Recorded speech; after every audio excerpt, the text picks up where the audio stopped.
All right, man. Joe Dumars breaks his silence about the Pistons. Obviously, I think he got some beef with Tom Gores. He just was named the NBA, the executive vice president, head of basketball operations for the NBA. And he's always noticeably not around during Detroit functions when all the older Pistons get together and come back to Detroit and all that type of stuff. He's always absent from that stuff. And a lot of people believe that he got beef with the organization on how Tom Gores, I think it was him that got rid of him. But at the end of the day, dude, anytime somebody new come in, they gonna want to get their own people, and that's just the honest truth. And your magic had been way gone. And at the end of the day, your ability to draft, um, your ability to draft have the track record haven't been really really good. It hasn't been good at all. So that's something to look at. That's something really really to look at. He can be mad that all he want to, but his track record for winning championships and putting together competitive teams, you know, uh,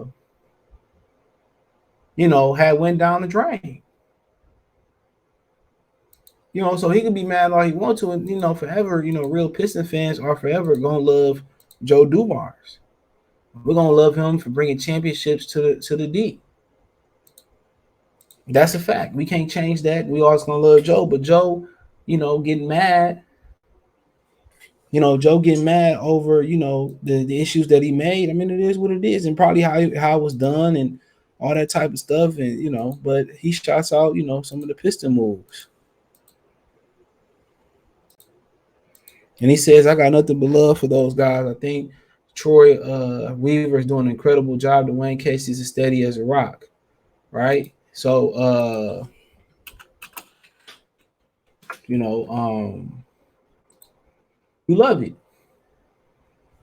You love it, but I just think he feel a certain type of way and on how things ended.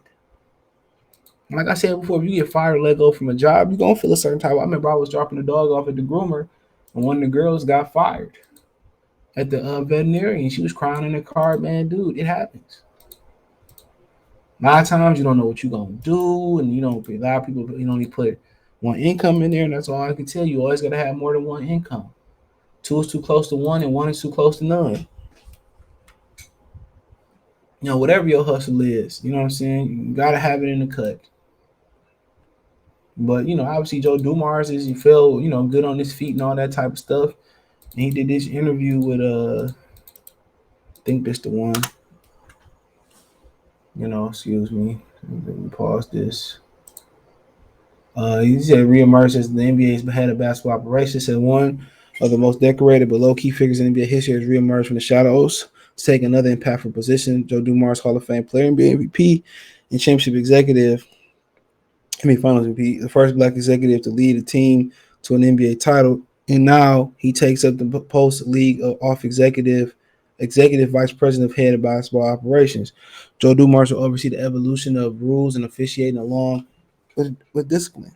After the 3 seasons with the Sacramento Kings as chief strategy officer, he'll report to Byron Sporrell, league president of league operations. This is the first front-facing position since leaving his post as the Detroit Pistons president of basketball operations. So I didn't know he was the first black executive to lead NBA team to a championship. Timing is quote, timing is everything in your life. Dumars told you Yahoo Sports recently. As soon as I retired from playing at 36 and 99, this probably wasn't the move for me. I had to live and get more experience. Quote, once I started talking to Adam Silver, NBA commissioner, Mark Tatum, deputy commissioner, just over a period of time, it became very clear that this was like a seamless transition for me. Quote, so I'm happy with the decision to do so. Everything I've done up to this point led me to this particular move right here. Joe Bart's mission is to make sure that it's a beautiful, clean game. So I don't really care about that. Y'all didn't he said transformer. He said when Joe Dumars was a player executive, it wasn't on him to worry about the beauty of the game, just to work within the parameters of the rules to help his team win. and he did so. Famously, there wasn't a team banner that hung in the Palace of Auburn Hill that didn't have Dumars' fingerprint on it. He played in three NBA Finals, winning two rings while engineering two final trips from the executive suite. His post millennium Piston teams didn't have a superstar, nor did they go over the salary cap, but they were constant contenders for nearly a decade, winning improbable title in 2004, coming to within a break of repeating and maintaining presence in the conference finals from 2003 to 2008.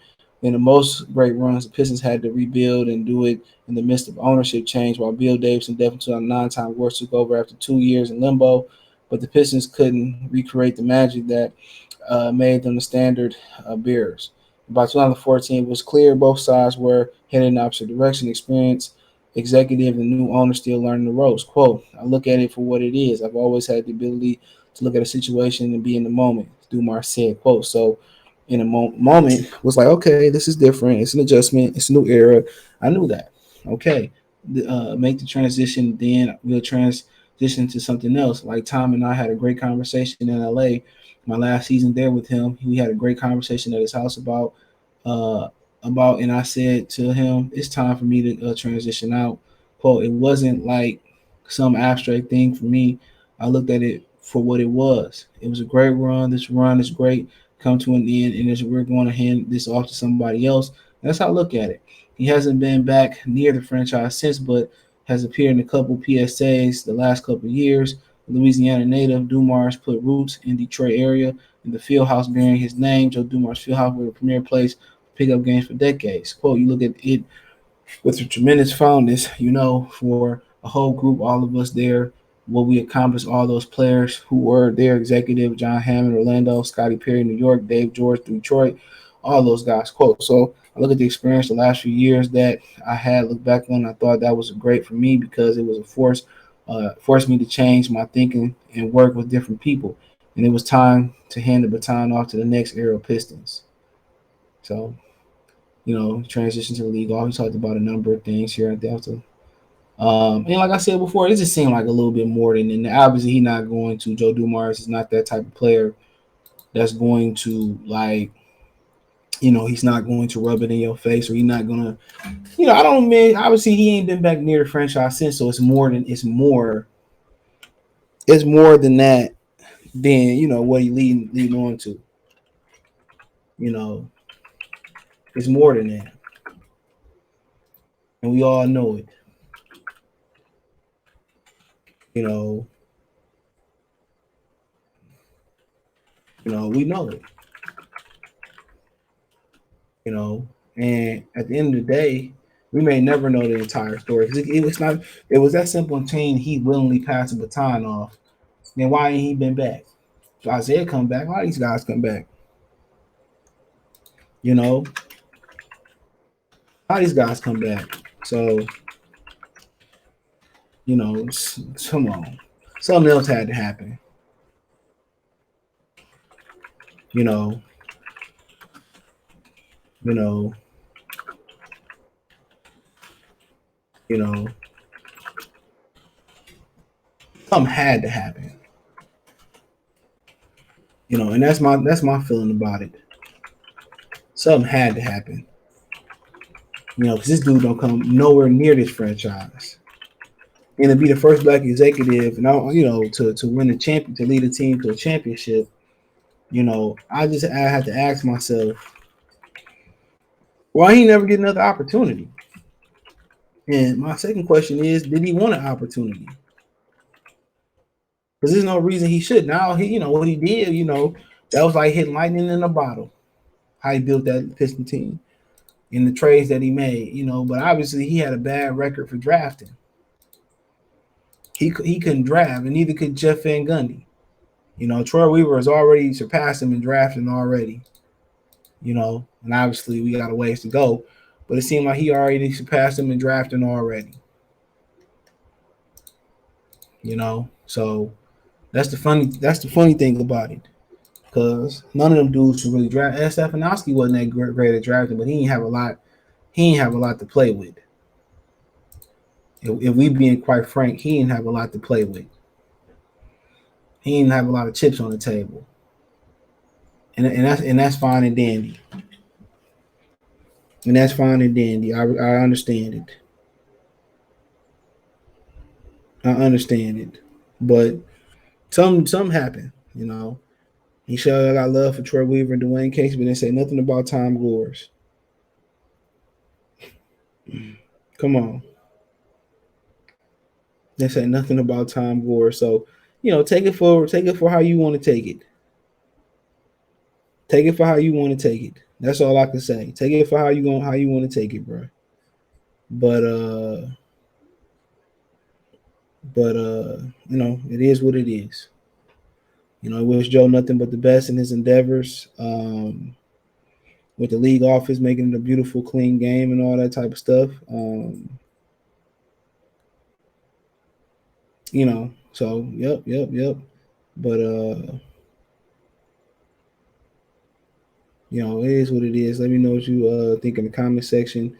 Thumbs up the video, share the video, subscribe to the channel. The subscribe button is the bell icon button. Hit all notifications, increase your chance to get notifications. We go live with our video. Financially, want to support the channel? Cash App, $ CJ Good 313, PayPal. The link in the description. Hit the link tree. You know, find me on Twitch, Twitter, Instagram, Twitter, Facebook, Instagram, Cash App, Venmo, PayPal, Spotify, Anchor. Appreciate the love support. Let me know what you girls and guys think in the comment section. Peace.